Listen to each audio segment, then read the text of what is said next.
Hey there, I'm Sherri. I'm a registered dietitian specializing in weight loss. And today I want to answer one question I get all the time, and it's how much should I actually weigh? If that's a question you want answered, keep watching.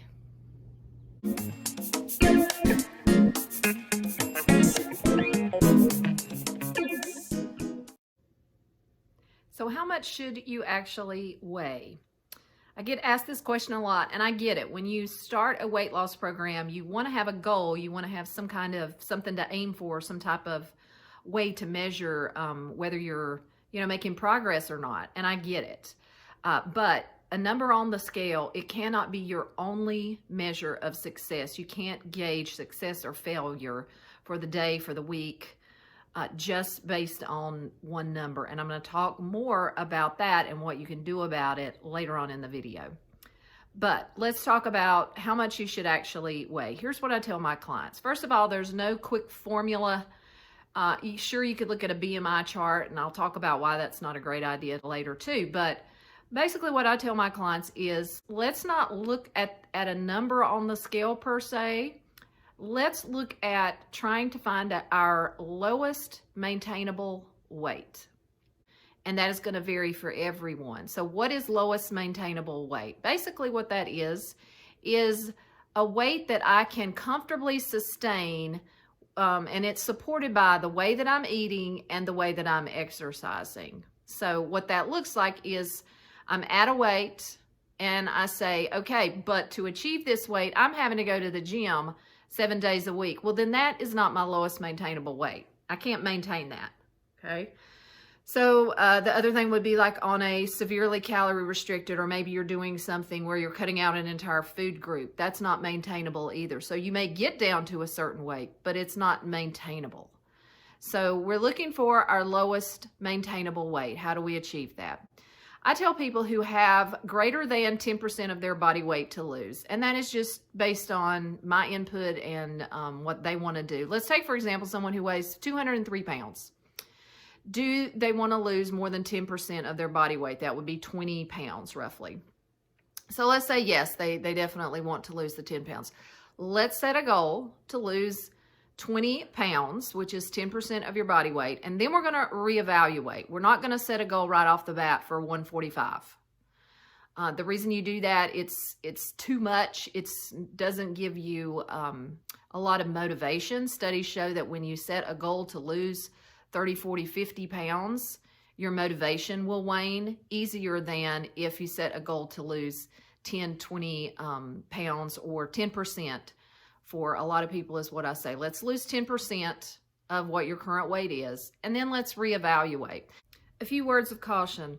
Don't pay much attention to a BMI. Your doctor may give you a BMI when you go for an annual physical. Don't let that be your goal. BMI only takes into consideration your height and your weight. So if you are a professional football player and you might be 6'4", but you weigh 260 pounds because you have all this muscle, it's still going to say you're obese. Okay, it doesn't take into account percent body fat, which is a huge issue for being, it's just looking at the pounds, not the quality of the pounds. So don't use that. What else? Don't set an unrealistic goal. Sometimes people will come in and they already know what their goal is. They know what they want to weigh, and it's what they weighed when they were 20. And I say, usually I'll say, when is the last time you weighed 125? Oh, back when I was 20. And you're how old now? 54. It's probably not going to happen, friends. It's probably not going to happen. You're probably setting yourself up for failure. So let's be realistic. Instead of picking something that you weighed when you were 20, let's pick 10%, lose that, and then let's reevaluate. Okay, make more sense? Thanks. One more word of caution is do not weigh more than weekly unless you can weigh every day and it doesn't send you on the emotional roller coaster. That can be really, really dangerous. If you prejudge before you step on that scale whether you think your behavior should make that number go up or down, and then you don't get the results you're looking for, if that sends you off the deep end, then I recommend no more than once a week. Sometimes people don't weigh at all. What they do is use what we call a closometer. So what they'll do is pick out usually something in the waist, like a pair of jeans, not something with elastic waist. It's got to have a true waist on it. And then once a week, I'm going to try on those pants and see, does the fit change? That's an alternative to actually stepping on the scale, if stepping on the scale sends you on this emotional roller coaster. Earlier, I mentioned that you cannot only have a number on the scale be your measure of success when you embark upon a weight loss program. And the answer to that is because it simply isn't. It's not even true. Like, who, when they start to lose weight, says, I only want this number on the scale to go down? No, you care about other things as well. So take a look at goals that are measurable and both non-measurable. So a measurable goal is going to be the pounds on the scale, because clearly I can measure that. Other measurable goals might be to take the tape measure and do inches, waist, bust, hips, wherever. Something else that you might consider is your lab work. If you have high cholesterol or if you have high blood pressure, this could be an actual measure of success. When you lose weight, do those things get better? But I think just as important is setting some goals that are not measurable. And goals that are not measurable and subjective can include things like, I want to sleep better. I want to have more self-confidence.